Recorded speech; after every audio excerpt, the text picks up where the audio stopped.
안녕하세요. 오늘 하루도 참 수고 많으셨습니다. 이제 불을 낮추고 편안히 누우세요. 베개에 머리를 대고 어깨의 힘을 천천히 풀어보세요. 숨을 깊이 들이쉬고 천천히 내쉬고 오늘 있었던 일들은 이제 내려놓으셔도 됩니다. 잘한 일도 어쉬운 일도 오늘은 여기까지예요. 지금부터 아주 오래된 이야기들을 들려드릴게요. 수천 년 전 밤을 지나온 사람들의 이야기입니다. 두려워하던 사람도 있었고 도망치던 사람도 있었고 지쳐 쓰러진 사람도 있었어요. 그런데 그 모든 밤 끝에 아침이 왔습니다. 오늘 밤 당신에게도 그 평안이 함께하기를 바랍니다. 눈을 감으셔도 좋아요. 그저 이 목소리에 마음을 맡기고 천천히 잠드시면 됩니다. 그럼 첫 번째 이야기를 시작할게요. 1번 아담과 하와 그리고 첫밤. 아주 오래전 세상이 처음 만들어졌을 때의 이야기입니다. 성경은 이렇게 시작해요. 태초에 하나님이 천지를 창조하시니라. 처음엔 아무것도 없었습니다. 빛도 없고 하늘도 없고 땅도 없었어요. 그저 깊고 고요한 어둠뿐이었습니다. 그 어둠 위로 첫 번째 말씀이 울립니다. 빛이 있으라. 그러자 빛이 생겼어요. 하나님은 빛과 어둠을 나누시고 빛을 낮이라 어둠을 밤이라 부르셨습니다. 그러니까 밤은 실수가 아니었어요. 세상이 처음 만들어질 때부터 밤은 이미 그분이 정하신 자리였습니다. 지금 당신이 맞이한 이 밤도 그렇게 오래전부터 준비된 시간이에요. 날이 이어지고 하늘과 바다가 나뉘고 풀과 나무가 돋아나고 해와 달과 별이 걸렸습니다. 새들이 하늘을 날고 물고기가 바다를 채우고 들짐승이 땀을 걸었어요. 그리고 마지막에 사람이 지어졌습니다. 흙으로 빚어진 사람에게 생명의 숨이 불어넣어졌어요. 그의 이름은 아담이었습니다. 그가 혼자 있는 것을 보시고 하나님은 이렇게 말씀하셨어요. 사람이 혼자 사는 것이 좋지 못하니 그래서 그가 깊이 잠든 사이에 그의 곁에 한 사람이 더 지어졌습니다. 그녀의 이름은 하와였어요. 여기서 잠시 멈춰볼게요. 사람에게 주어진 첫 번째 선물이 무엇이었는지 아세요? 그건 잠이었습니다. 아담은 아무것도 하지 않았어요. 그가 깊이 잠든 사이에 가장 소중한 것이 그의 곁에 놓였습니다. 우리는 종종 잠드는 것을 시간을 잃는 일처럼 느껴요. 해야 할 일이 많은데 잠이 아깝다고 생각하죠. 그런데 성경의 첫 페이지는 조용히 다른 이야기를 합니다. 당신이 잠든 사이에도 좋은 일은 일어날 수 있다고요. 모든 걸 당신이 깨어서 붙잡고 있지 않아도 된다고요. 그날의 첫 부부는 저녁이 되자 함께 잠이 들었습니다. 그들 위로 세상의 첫 별들이 조용히 떠올랐어요. 아무 걱정 없이 아무것도 쥐지 않은 채로 그저 주어진 밤 안에서 편안히 잠들었습니다. 오늘 당신도 그렇게 잠들 수 있기를 바랍니다. 무언가를 놓칠까봐 붙잡고 있던 손을 천천히 펴보세요. 당신이 잠든 사이에도 세상은 잘 돌아갑니다. 다음 이야기로 천천히 넘어가 볼게요. 2번 노아, 기다림의 사람. 이번엔 아주 오래 기다린 사람의 이야기입니다. 그의 이름은 노아였어요. 어느 날 노아는 큰 배를 만들라는 말을 듣습니다.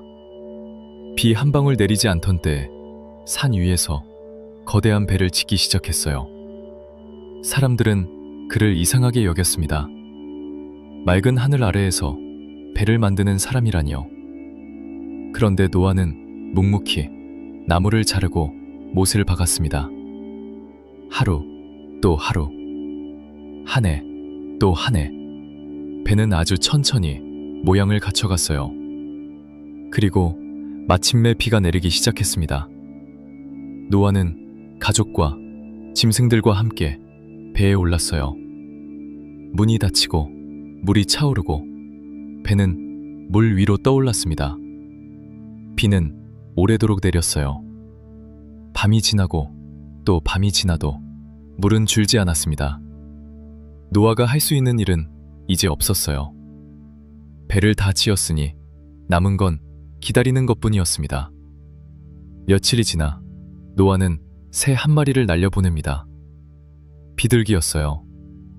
비둘기는 앉을 곳을 찾지 못하고 다시 돌아왔습니다. 노아는 다시 기다렸어요. 또 며칠이 지나 다시 비둘기를 날려보냈습니다. 이번에는 저녁 때가 되어 비둘기가 돌아왔는데 그 입에 올리브 잎사귀 하나를 물고 있었어요. 물이 빠지고 있다는 첫 번째 신호였습니다. 노아는 그 작은 잎사귀 하나를 보며 알았어요. 이 방도 끝이 있다는 것을요. 여기서 잠시 생각해 볼게요. 노아의 이야기에서 가장 긴 시간은 배를 짓던 때가 아니었어요. 배가 다 완성된 뒤에 물 위에서 그저 기다리던 그 시간이었습니다. 할 수 있는 걸 다 하고 나서도 아무 일도 일어나지 않는 것 같은 시간. 혹시 지금 그런 시간을 지나고 계신가요? 애쓸 만큼 애썼는데 아무것도 달라지지 않는 것 같은 그런 밤이요. 노아는 그 밤에 무언가를 더 하려고 하지 않았어요. 그저 기다렸습니다. 그리고 결국 작은 잎사귀 하나가 그에게 왔어요.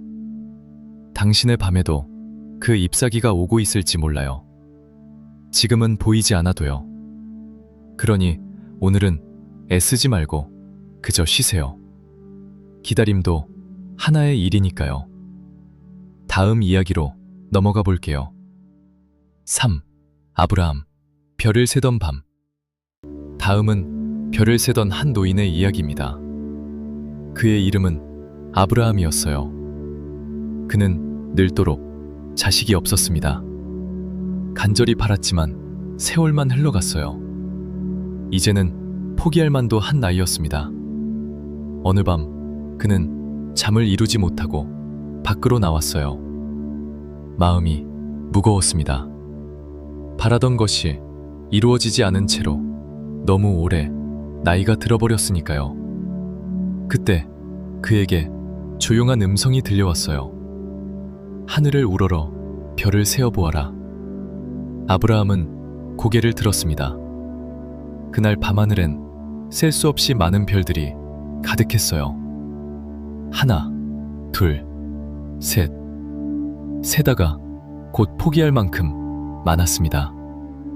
그 음성이 다시 말했어요. 내 자손이 이와 같으리라. 아무것도 눈앞엔 없었습니다. 여전히 그의 품엔 아이가 없었어요. 그런데 그 밤에 아브라함은 별을 보며 믿었습니다. 지금은 비어 있어도 언젠가 채워질 거라고요.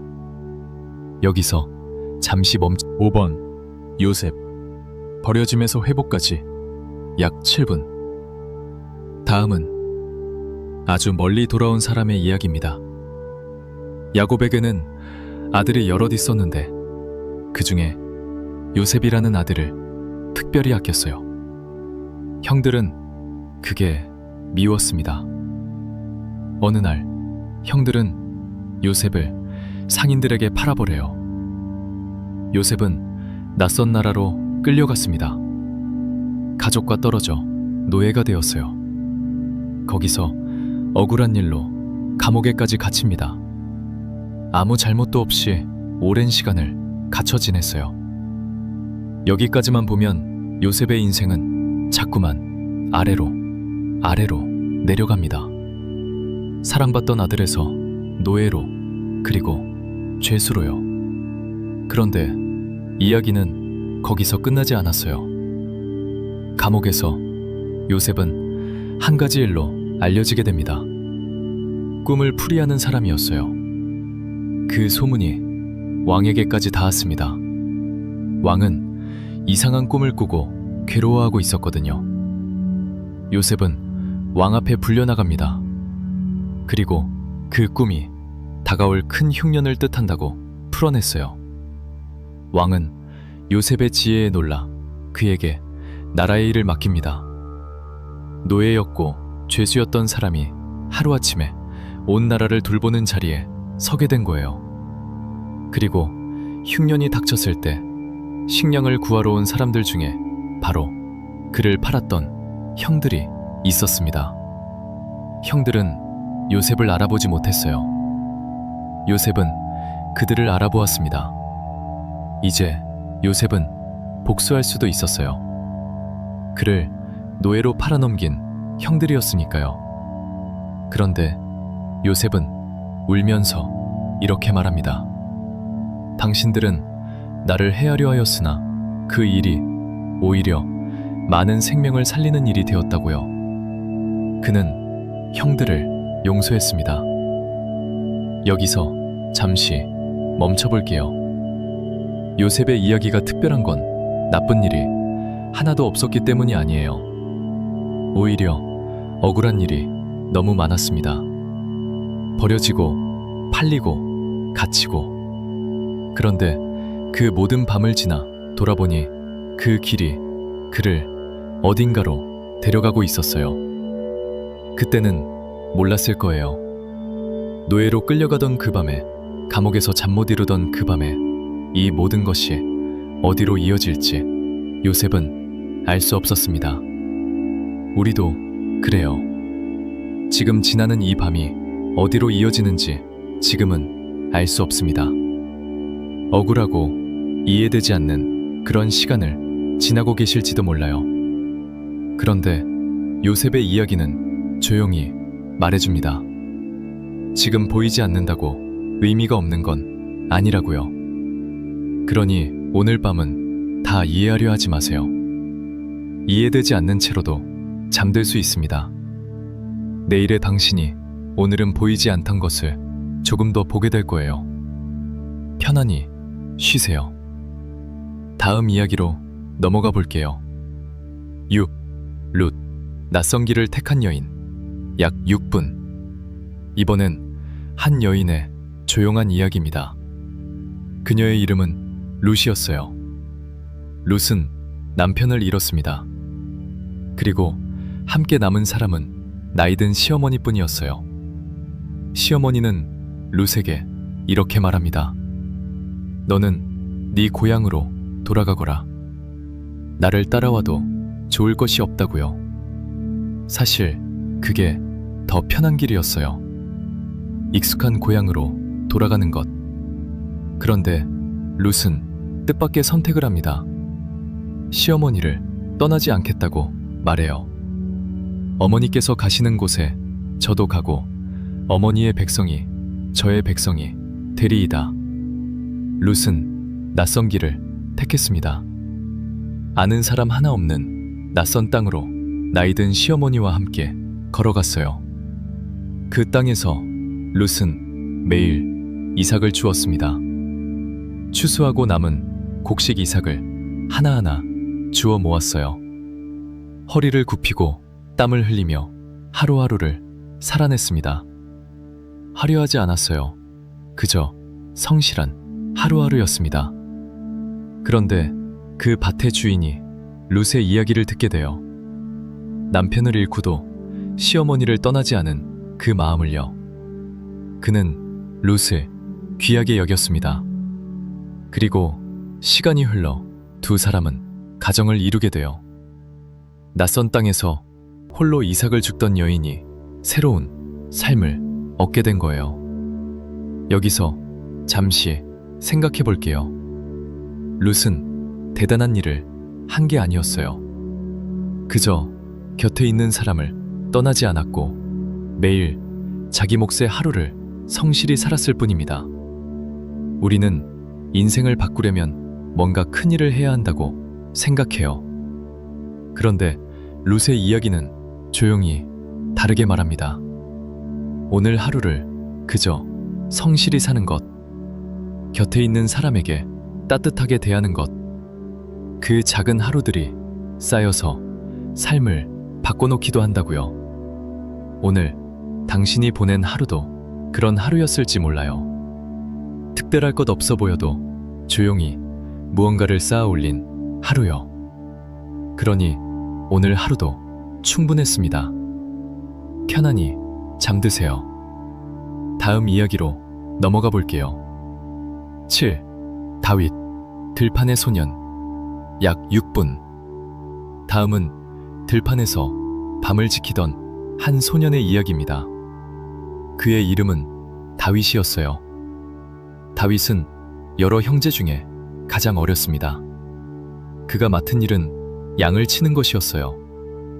형들이 중요한 자리에 있을 때 다윗은 들판에서 양떼와 함께 지냈습니다.